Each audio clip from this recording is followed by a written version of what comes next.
విశ్వాసం వర్సెస్ మోసం. పెద్దమ్మపాలెం అనే గ్రామంలో ఇద్దరు రైతులు ఉండేవారు.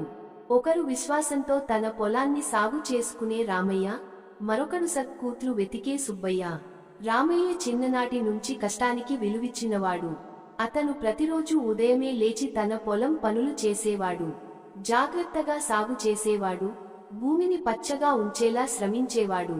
మంచి ఎరువులు, నీటి నిర్వహణ, ఆరోగ్యకరమైన పంటల మీద దృష్టి పెడతాడు. సుబ్బయ్య ఎప్పుడూ తన పొలాన్ని పక్కదారి పట్టించేవాడు. మంచి పనికి బదులుగా చిట్కాలు వెతికేవాడు. మాండలిక అధికారులు వస్తే మోసపూరిత పద్ధతులు చెప్పి సహాయం తీసుకునేవాడు. రసాయనిక ఎరువులు అధికంగా వాడి, కొన్నిసార్లు తక్కువ ధరకి నకిలీ విత్తనాలు కూడా వాడేవాడు. ఏడాది గడిచింది.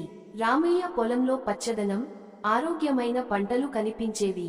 మార్కెట్లో అతని పంటకు మంచి ధర దొరికింది. కానీ సుబ్బయ్య పొలంలో నేల బీటలు వారింది.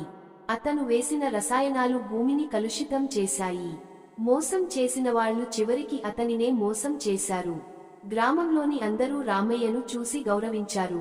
అతని నమ్మకానికి, కష్టానికి ఫలితం లభించింది. సుబ్బయ్య తన తప్పును ఆలస్యంగా తెలుసుకున్నాడు. షార్ట్కట్లు వదిలేసి నిజాయితీగా వ్యవసాయం చేయాలని నిర్ణయించుకున్నాడు.